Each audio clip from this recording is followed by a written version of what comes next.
So mga kagandahan, welcome back to my channel. So this is my first reaction video regarding to sa kakatapos lang na preliminary competition ng Miss Universe Philippines 2024. So it was a very delayed telecast ng preliminary competition, and yeah, so I'm sure lahat tayo ay naka-move on na sa ating sobrang disappointment natin dito sa nangyari na delay, di ba? So ngayon, hindi natin po-usapan yan. Ang po-usapan natin yung napanood natin ngayon regarding that telecast. So ito yung competition sa preliminary ng swimsuit at ng evening gown. So before we go deeper or alamin natin kung nangyari that night, umpisan muna natin yung video. So yung video, it started with a very long talk usapan na umabot ng mga around 30 minutes yata. I'm not sure, hindi ko kasi tinapos yun, nagtawan ko because I'm not interested, but based on what I saw on do sa video mismo, umabot ng mga around 30 minutes. Kaya I don't know kung anong purpose na instead na inilagay na lang nila sa final night, dito sa nilagay nila sa how you call it, sa preliminary na nagpadagdag pa to sa visit ng mga viewers and followers ng competition, di ba? So yun, now let's start naman to sa mismong competition. So pausapan natin yung stage. So I made a list here para hindi ko makalimutin mo sasabihin ko regarding this competition. So una yung stage. The stage was good. Hindi siya new, hindi siya unique. I've seen this design in the past edition ng Miss Universe, and I don't know kung anong edition siya, pero almost similar siya.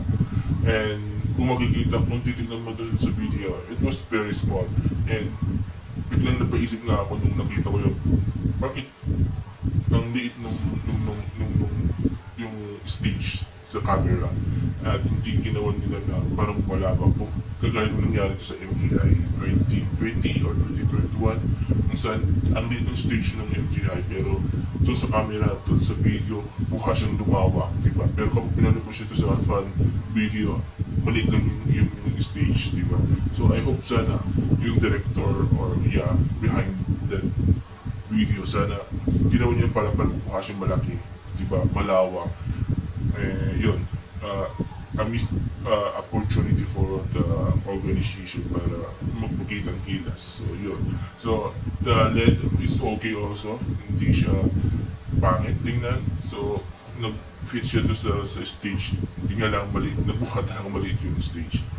Now the host naman, they are good, pero mas prefer ko sana na si MD o si Michelle D na lang sana yung nag-host ng competition instead na may kasama ko siya, kasi actually si MMD kaya naman yung i-handle yung buong show, diba?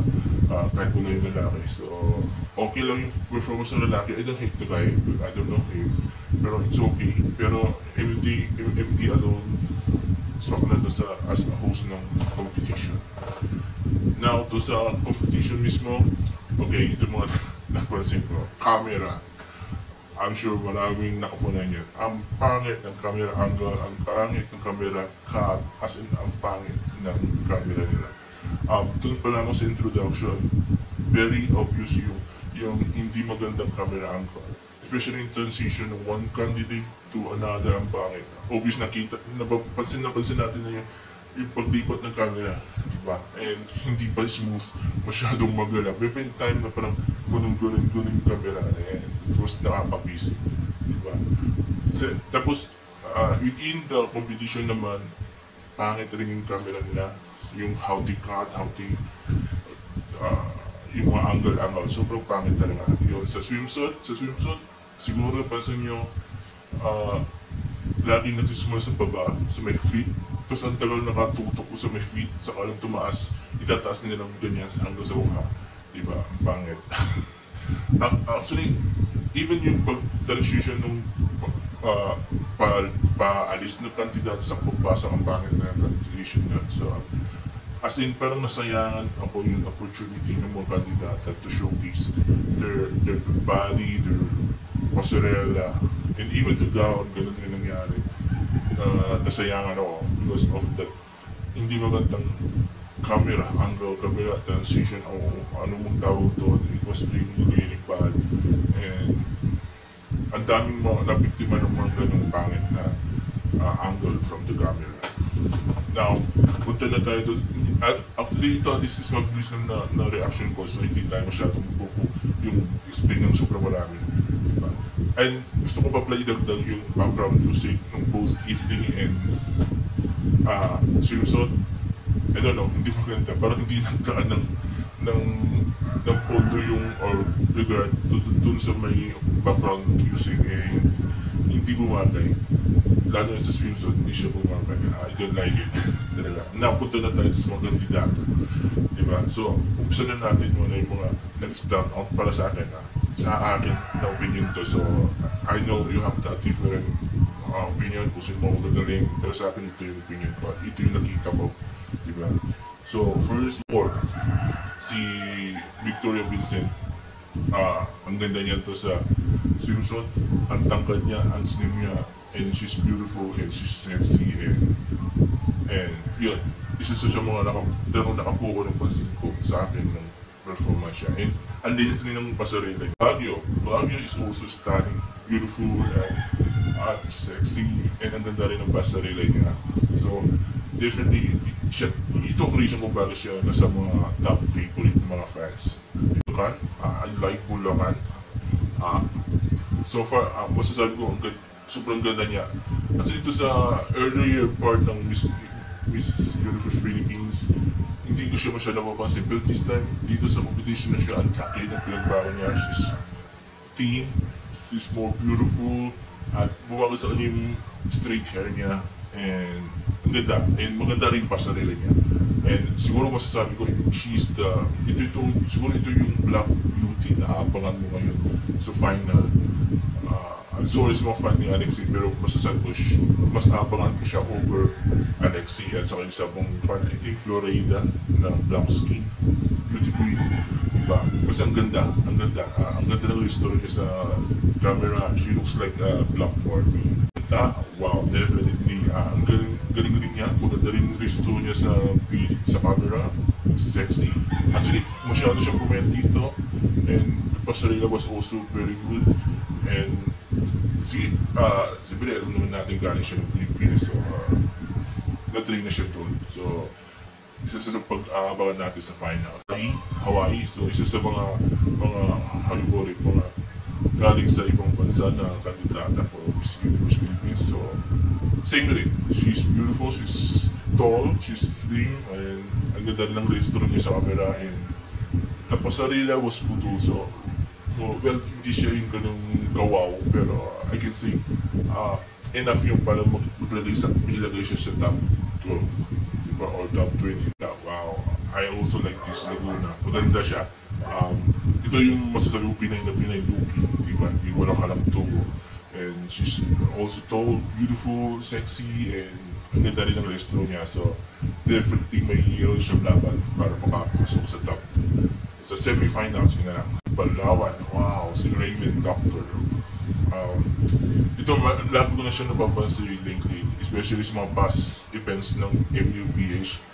Ang ganda-ganda ng restro niya sa camera. Ang tangkad, isa sa mga matatangkad, I think siya isa sa mga matatangkad alongside with Victoria Vincent. And yun, slim, beautiful, at ang ganda rin ng pasarela niya. Hindi siya, actually, isa siyang malaking pasabog sa totoo lang kasi past events na. And until now, pasabog pa rin siya kasi nobody expected na ganito kahusay si Miss Palawan. Ang ganda. So, yan. Isa namang sigurado sa top, sa semifinal. Bangga. Wow, si Pampanga. Nagaganda na ako sa kanya. And even though sa lahat ng mga napanggit ko, medyo hindi siya ganun ka-slim. But still, maganda yung hugis ng katawan niya. And panlabot na nga yung mukha niya. And the pasarela also was very very good. Actually napansin ko lang dito sa swimsuit, yung first, yung from A to B as in place, di ba? Yung pasarela, karamihan doon, yung mga lubakan, mukhang kulang sa energy, pero yung from kay Palawan onwards hanggang kay Zambales, ang taas ng energy nila, and kaya mas marami ako nakitang magagaling dito sa part na to, yung kay mula Palawan hanggang kay Zambales, ang dami magagaling, and hindi ko na nailagay lahat because pinili ko yung pinaka nag-stand out sa kanilang lahat, diba? So in California, wow, ito isa rin sa mga kandidata na tahimik nung umpisa, pero nung simula ng mga events, bigla siyang lumitaw and nanggulat siya. And ngayon dito sa preliminary, hindi niya tayo tiness-appoint. Pinakita niya yung best niya, and yun, na-happy ako sa result. And actually, natutuwa ako kasi siya, nauungusan niya yung dating top favorite na si Northern California.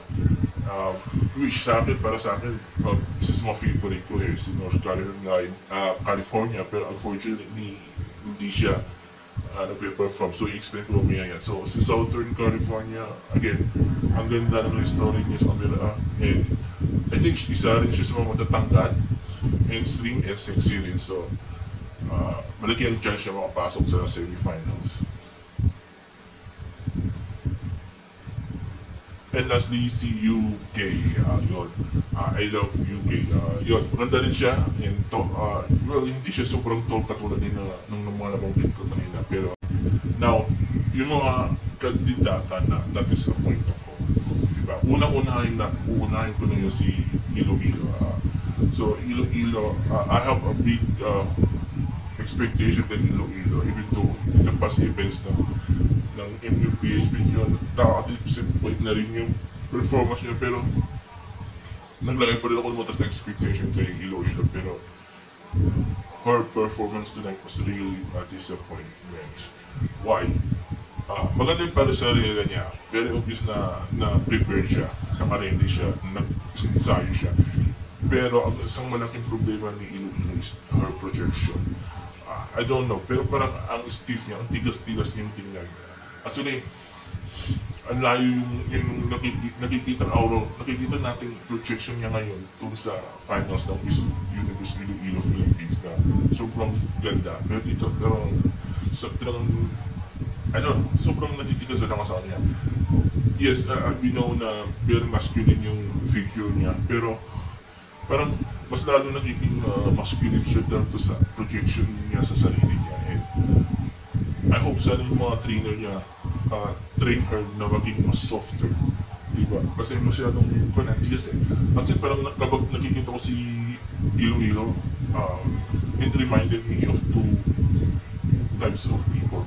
Yun isa yung parang mga gadet, di ko na tigas, gano'n, na kahit feminine ka pero ang tigas tingnan. Same rin kasi mga nagko-compete sa mga babae nagko-compete sa bodybuilding, di ba, yung gano'n. Parang gano'n ang datingan ni Iloilo, sobrang stiff, and I hope sana masoften yan and lumabas yung magiging feminine niya, di ba, despite of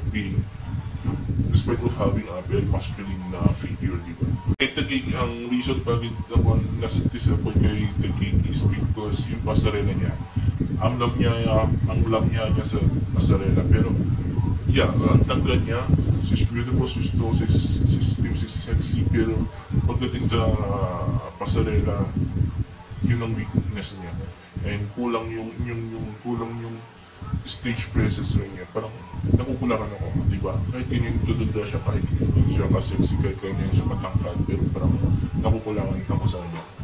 Same with Northern California, ganun rin ang nakikita ko sa kanya. Ay, kulang. And yung pasarela niya talaga, sobrang obvious na hindi siya nakapag-train ng pasarela. Now, lastly is si Quezon. I'm sure maraming magagalit sa akin na fans. Si Quezon, Rob, and Steve. Obvious na katulad siya ni Iloilo, obvious na prepare siya, nag-training siya ng matagal, pero yung performance niya that night, parang, para sa akin yan, sa akin lang to, so I don't know sa iba. Pero sa akin, parang di calculado yung movement niya. At hindi smooth yung mga transition ng mga movements niya. Unlike dun kay Catriona. I-compare ko kay Catriona to kasi siya yung kabash ni Quezon Province noong 2018. Kung kumparahan lang ng performance, mas malinis pa rin yung performance ni Catriona compare sa kanya. Actually, evident tinitignan ko si Quezon Province, mas nag-realize sa akin yung performance niya nung nasa Miss International. I don't know, parang she lacks something para maging Miss Universe. She is more like para siyang Miss International para sa akin. So yun. So nakukulangan ako. But I'm not saying na pangit yung perform niya. Yun lang, nakukulangan ako. Hindi kalkulado ang movement niya. So yun. So I hope sana sa finals mas something better pa ipakita niya pa kung saan mapasok siya sa semi-final. Kasi talagang no, as in talagang hindi ko nagugusto yung performance niya. So yun yung sa evening sa swimsuit competition. So yun mga nag-stand out at mga nagbigay ng disappointment sa akin. Now punta na tayo sa swimming gown. First is Albay. Kung sa swimsuit hindi ko siya masyado napansin. Maybe because of the camera, kaya sa sobrang busy ko sa camera hindi ko na napansin yung performance niya. Pero sa evening gown, she looks beautiful. Ang sexy niya, and tagaan mo, maganda rin gown and bagay sa niya. So yun. Second is Miss Australia. Ganun rin, same with Miss Albay, maganda. Napansin ko lang siya ngayon sa evening ang pero sa swimsuit hindi napansin because of the camera, diba? So yun, Australia, beautiful, matangkad, and ang ganda rin ng gown ko bagay sa niya, and nagdala niya ng maayos. Next is Bako or hira ng konti punang yan. But siguro si Bako or talaga isa sa mga nag-stand out, yun matindi yung stand out to both competition. Yeah, so bataan, ang ganda niya at tangkad, and talagang nag-fit sa kanya, nadala niya maayos. Yun lang, medyo na-irita lang ako sa malaking I don't know, ribbon yung nasa damit niya. Siguro mas okay pa sana na simple lang para kahit simple lang, pero nadala naman niya na maayos.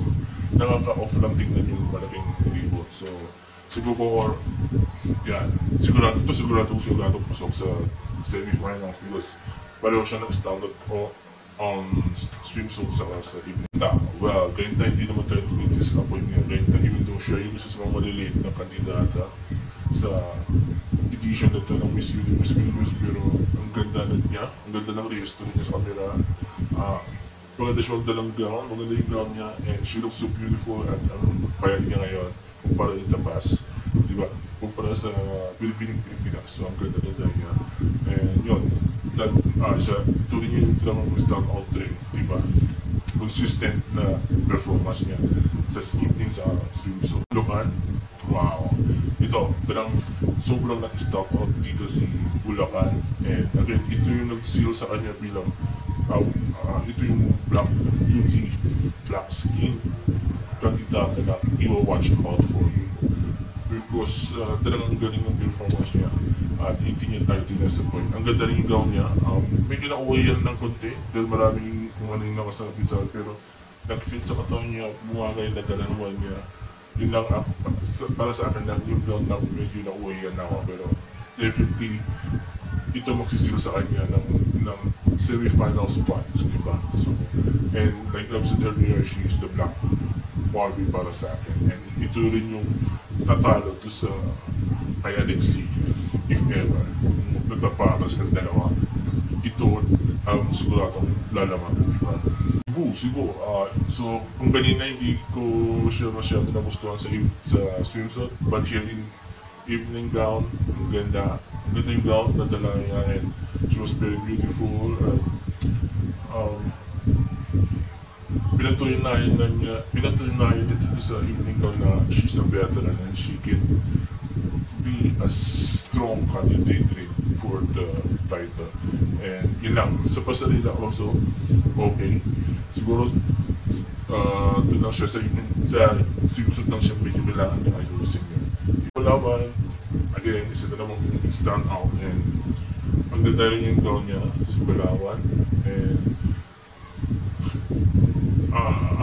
angat yung kanta niya, angat rin yung tangka niya, so bumagasan niya, and tapos sa Lela was also very good, at wala akong problema sa kanya.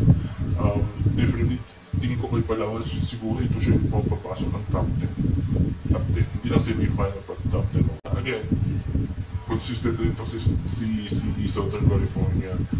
Hindi niya tayo tiniti-disappoint. Ang ganda yung gown niya, nadala niya na maayos. Plus yung magandang beauty face, magandang katawan, patas na height, diba? So, yan. Pagsisil sa kanya sa semifinals yan. Dito bumawi si Taguig. So, kung na-disappoint ako kanina to sa swimsuit here in evening gown, nakabawi siya. So, lumabas yung aura niya, lumabas yung ganda niya. And bumagay yung gown, ang ganda ng gown. Even though parang yung tela niya, parang yung matigas na tela, pero bumagay pa rin. Maganda yung nadala. And nag-fit sa katawan niya. And gusto ko yung kulay ng gown, blue, na nagpatigad sa kulay niya, is tan, skin niya. So, hindi naman siya maputi talaga. Ay, hindi naman siya ganun kulay, pero pinatan niya yung sarili niya para umaga. So, yun, congrats. Tapos, Sarela also was, good. Nagustuhan ko. So, I hope sana nalagyan niya ng parang more energy. Kasi yun ang kulang sa kanya, energy. And yung, yun lang siguro, kulang sa energy lang. Kaya natisapin ko sa swimsuit niya because of that. Kulang. Yung people pa rin yung problema ko, ang disappointment sa akin, Iloilo, very stiff. Yung gown niya parang nakita na natin in the past. I don't know kung kailan siya inagsusyon ng gano'n, pero yung gown niya same. Nasuot na niya ata. I think sa introduction niya noon, yung introduction mga candidates, di ba? Or yung press ko ng mga candidate. So, parang nasuot na niya. And plus, yung problema ko talaga sa kanya, yung projection niya, sobrang stiff, antigas-tigas yung tingnan. Para siya, cadet sa isang, di ba? So, I hope sana soften, paluputin ng mga trainer niya yung how she project herself. Diba? So, yun lang ang kulang naman sa kanya, yun ang kulang niya.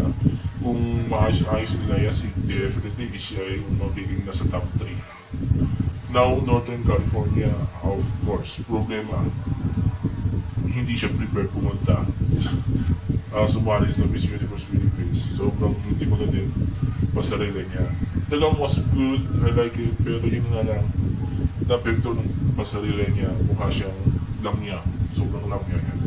Then now, Quezon Grammys, I thought, nag-expect ako sa performance niya na may pasabog siya, pero yung video niya, very simple. I've seen it on many values na, and nakaka-disappoint. Sana gumawa siya ng something ng papawaw, diba? Tapos na was good, yun lang.